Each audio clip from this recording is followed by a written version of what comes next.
काव्या आज बहुत खुश थी। पेशे से हेयर स्टाइलिस्ट काव्या यूं तो कम ही सस्ती संवरती थी, लेकिन कई दिनों बाद वो सच संवर रही थी। खुद को आईने में देखकर निहार रही थी। हो भी क्यों ना, आज उसकी जिंदगी का सबसे खूबसूरत दिन जो था। आज उसका प्यार अर्जुन 2 साल बाद लंदन से लौट रहा था और उसे शादी के लिए प्रपोज करने वाला था। काव्या सस्ते संवरते अर्जुन के ख्यालों में डूबी थी। तभी दरवाजा धड़ाम की आवाज से खुला और काव्या की दोस्त और फ्लैटमेट आस्था कमरे में आदम की और चहकते हुए बोली, ओए होए मेरी जान, आज सूरज कहाँ से निकला है? जरा देखूं तो ये मुरझाए चांद पर रौनक कहाँ से बिखरी है? ये बन ठन के कहाँ जा रही है? आस्था ने काव्या के हाथ पर चुटकी काटते हुए कहा। काव्या की चीख निकल गई, आउच! और दुपट्टा ठीक करते हुए बोली, हो गया तेरा? तुझे पता है आज कौन आ रहा है? हाँ, आज तेरे सैलून में कोई वीआईपी गेस्ट आने वाला है जिसका नाम तुझे पता नहीं, लेकिन तेरे बॉस ने तेरा दिमाग खराब करके रखा है और कहा है कि कोई गड़बड़ हुई तो देख लेना। आस्था ने मुंह बनाते हुए कहा। काव्या धम से बेड पर बैठती हुई बोली, क्यों खुशी के मौके पर ऐसी बातें कर मेरी हार्ट बीट बढ़वा रही है? देख कितनी जोर से धड़कने लगा मेरा दिल। कैसी दोस्त है तू? बताया तो था अर्जुन आने वाला है, भूल गई? और वो वीआईपी आज नहीं कल आएगा। ओह हाँ, सॉरी, याद आया। ओहो, आज तभी तो कहूँ मेरी दुखी आत्मा काव्या का चेहरा ग्लो कैसे कर रहा है। तो ये सैया जी से मिलने की खुशी है? आस्था ने इठलाते हुए बोला। खुशी के साथ नर्वस भी हूँ यार। पता नहीं मैं कैसी लग रही हूँ। मैं मोटी तो नहीं लग रही ना? देखो मेरे कपड़े तो ठीक हैं और मेरी ज्वेलरी। मैं सुंदर तो लग रही हूँ ना? मैं अर्जुन को अच्छी तो लगूंगी? काव्या ने हड़बड़ाते हुए कहा। शांत शांत शांत, गहरी सांस ले और मेरी बात सुन। तू बहुत खूबसूरत लग रही है और अर्जुन को तो कैसे भी तू खूबसूरत ही लगेगी। बहुत प्यार करता है वो तुझसे, सच्चा वाला, काव्या को समझाते हुए आस्था ने कहा। आस्था यूं तो काव्या की फ्लैटमेट और दोस्त थी, लेकिन दोनों के बीच सगी बहनों जैसा प्यार था। काव्या की जिंदगी में अर्जुन के बाद आस्था ही थी जिससे वो अपने दिल की हर बात खुल के कहती थी। काव्या का अपना परिवार तो बस उसे पैसे कमाने की मशीन समझता था। काव्या जब 10 साल की थी तब उसके मम्मी पापा की डेथ एक कार एक्सीडेंट में हो गई। तब से वो अपने चाचा चाची के साथ रहती थी। यूं तो काव्या के चाचा रामपाल धीमान एक जाने माने रसूखदार पैसे वाले होते थे, लेकिन बिजनेस के घाटे के बाद उन्होंने खुद को शराब में डुबो दिया और सिर से पांव तक कर्ज में डूब गए। हर चीज उनकी शहर के अमीर सिंघानिया खानदान के पास गिरवी रखी थी। काव्या के चाचा तो फिर भी उससे प्यार से बोल लेते थे, लेकिन चाची सरिता और उनकी बेटी दिशा उसको बिल्कुल पसंद नहीं करती थी। जब देखो ताने सुनाते रहते थे। पहले तो काव्या उनके साथ ही घर में रहती थी, लेकिन जब उससे ताने बर्दाश्त नहीं हुए तो वो आस्था के फ्लैट में शिफ्ट हो गई। यही वजह है काव्या आज इतनी खुश थी, क्योंकि उसकी खुशी की एक ही वजह अर्जुन लौट रहा था। काव्या कपड़े ठीक करते हुए बेड से उठी और बोली, अच्छा मैं निकलती हूँ, नहीं तो लेट हो जाएगा। कैब बुक की थी और ये देखो अभी तक नहीं आया, पता नहीं कहाँ रह गया। काव्या ने कैब ड्राइवर को फोन लगाया। रिंग बजने के बाद फोन उठा तो काव्या एक सांस में बोलने लगी, कहाँ हो भैया? कितनी देर पहले कैब बुक किया था, अब तक नहीं आए, कहाँ रह गए आप? कैब ड्राइवर ने फोन से बोला, आ रहा हूँ मैडम, आ रहा हूँ, ट्रैफिक में फंसा हूँ। आपको तो पता है ना दिल्ली में ट्रैफिक जैम का हाल। आपको जल्दी है तो कैंसिल कर दो। ये कहते हुए कैब ड्राइवर ने फोन काट दिया। यार, इसने तो फोन ही काट दिया और कह रहा है दूसरी कैब कर लो। और तैयार होने के चक्कर में मुझे टाइम का भी पता नहीं चला। अर्जुन की फ्लाइट आने का टाइम होने वाला है। काव्या ने आस्था से परेशान होते हुए कहा। आस्था बोली, रुक मैं देखती हूँ दूसरी कैब, जो पहले आ जाए उससे चली जाना। तभी काव्या का फोन बजता है। अरे ये अर्जुन कैसे कॉल कर रहा है? इस टाइम पे तो उसको फ्लाइट में होना था, कहीं कुछ। काव्या ने घबराते हुए फोन उठाया और बोली, हेलो। तभी फ़ोन के दूसरी तरफ से अर्जुन की आवाज़ आती है। कैसा है मेरा बच्चा? मैं आ गया तेरे शहर, तेरे पास। इतनी जल्दी? इतनी जल्दी कैसे?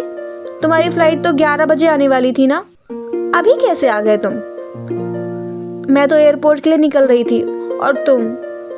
बाबू, सरप्राइज भी कोई चीज़ होती है। अब सुनो, हम मिलेंगे वहाँ जहाँ हम पहली बार मिले थे। 2 घंटे में तुम मुझे रोज कैफे में मिलोगी डार्लिंग। अर्जुन ने काव्या को बीच में ही टोकते हुए कहा। क्या हुआ? क्या बोला अर्जुन? आस्था ने पूछा। पागल है, सरप्राइज देने जल्दी आ गया। बोल रहा है वहाँ मिलो जहाँ हम पहली बार मिले थे, काव्या ने शर्माते हुए कहा। भाई, आज तो हमारे अर्जुन मियाँ पूरे फॉर्म में हैं। देख लेना कहीं सहरा बांध तो नहीं आ रहा। तुझे भी जरा दुल्हन की तरह सजा दूं, आस्था ने काव्या को छेड़ते हुए कहा। उधर अर्जुन ने कैब बुक की और काव्या से मिलने के लिए निकल पड़ा। कार की खिड़की खुली थी, हल्की बारिश हुई थी, मौसम अच्छा था, ठंडी हवा चल रही थी जिसकी वजह से अर्जुन के बाल उड़ रहे थे। उसके काले सनग्लासेस में पूरा दिल्ली शहर दिख रहा था। अर्जुन 6 फीट स्टाइलिश खूबसूरत था, ऐसा एटीट्यूड जिसे देख लड़कियों की दिल की धड़कनें बढ़ जाए। लेकिन अर्जुन की आंखें भीड़ में भी सिर्फ काव्या को ढूंढती थी। दोनों रोज होटल में एक कॉमन फ्रेंड की डिनर पार्टी में मिले थे, जहां काव्या को अर्जुन ने देखा तो बस देखता ही रह गया। पिछले 5 सालों से दोनों एक दूसरे के साथ थे। अर्जुन काव्या के मिलने की बेसब्री में था और उससे मिलने के ख्यालों में डूबा था। तभी उसकी कार को एक जोरदार टक्कर लगी। टक्कर काफी तेज थी जिसे ड्राइवर कार संभाल नहीं पाया और कार सड़क किनारे लगे पेड़ से जा टकराई। अच्छी बात यह थी कि किसी को कोई चोट नहीं आई। अर्जुन की कार में टक्कर नशे में धुत कुछ बिगड़े नवाबों ने मारी थी, जो रात में सुनसान सड़क पर निकले थे आवारागर्दी करने। अर्जुन कार से नीचे उतरा और ड्राइवर को कार से बाहर निकालते हुए पूछा, आप ठीक है ना? ड्राइवर ने कहा, हाँ साहब, मैं ठीक हूँ। गुस्से में अर्जुन उन लड़कों की तरफ बढ़ा जिनकी खुद की गाड़ी भी टक्कर से बंद हो गई थी। हे यू इडियट्स, इतनी बड़ी कार दिखाई नहीं देती? बाप ने कार दे दी तो क्या पूरी सड़क को अपनी प्रॉपर्टी समझ लिया है? ए अंकल, चिल ना, क्यों भड़क रहा है? जिंदा है ना, मरा तो नहीं? चल निकल अभी। 4 लड़कों में से एक ने अर्जुन की आंखों में आंखें डालते हुए कहा। बाकी 2 लड़के जो उसके पीछे खड़े थे जोर से हंसे। एक लड़का अभी भी कार में ही बैठा था।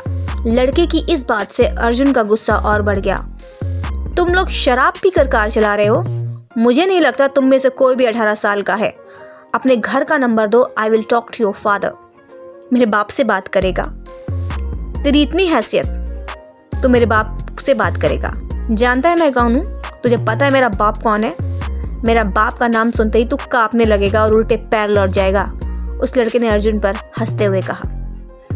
तेरा बाप कोई भी हो, इससे मुझे मतलब नहीं, लेकिन तेरी बातों से ये पता चल गया तेरी बाप भी तेरी तरह बदतमीज होगा, जिसने तुझे इतना भी नहीं सिखाया गलती करने पर सॉरी बोलते हैं, अर्जुन ने गुस्से में कहा।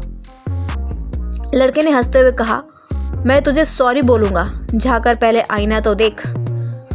लड़कों की ऐसी बात सुनकर कैब ड्राइवर अर्जुन के पास आकर बोला, सर चलिए, यहाँ से इन बिगड़े नवाबों से उलझने का कोई फ़ायदा नहीं, आपको भी लेट हो जाएगा और हमारी कार भी बंद पड़ गई है, उसका कुछ करना पड़ेगा। मैं देखता हूँ आसपास कोई गैरेज मिलता है। तो ये कहकर ड्राइवर वहाँ से चला गया। अर्जुन को कैब ड्राइवर की बात ठीक लगी और वो भी दूसरी कैब बुक करने लगा।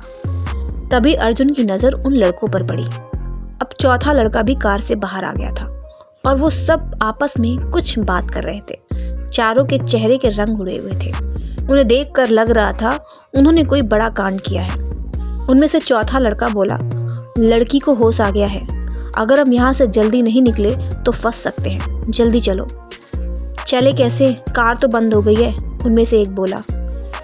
चल मैं कुछ करता हूँ, तब तक लड़की को संभालो, होश में ना आने देना उसे, पहला वाला लड़का तीनों से बोला। अर्जुन उनकी हरकत देख रहा था। तभी उसने देखा उनकी कार में कोई और भी था। उसने चुपके से पीछे से कार के अंदर झांक कर देखा तो उसमें एक लड़की बैठी थी जिसके हाथ पैर और मुंह बंधे हुए थे, जो आधे होश में खुद को खोलने की कोशिश कर रही थी। हे, कौन है ये लड़की जिसको तुम लोगों ने कार में बांध रखा है? क्या चल रहा है ये सब? छोड़ो उसे अभी इसी वक्त। अंकल, इन सब से दूर रहो समझे, और चुपचाप यहाँ से निकल लो, पहले लड़के ने बोला। तुम लोग ऐसे नहीं मानोगे, लगता है पुलिस बुलानी पड़ेगी। ये कहते हुए उसने जब फ़ोन निकाला, लड़के ने उसका फ़ोन हाथ से छीन कर सड़क पर फेंक दिया। पुलिस को बुलाएगा तू? बताया था ना मेरा बाप कौन है। यहीं खड़े खड़े गायब हो जाएगा और किसी को पता भी नहीं चलेगा। जाने कौन है ये लड़के और किसको किया है इन्होंने किडनैप। अब आगे क्या करेगा अर्जुन? क्या वो काव्या से मिल पाएगा? जानने के लिए सुनिए अगला एपिसोड। और ऐसी ही दिलचस्प कहानियाँ सुनने के लिए हमें शेयर और सब्सक्राइब करें।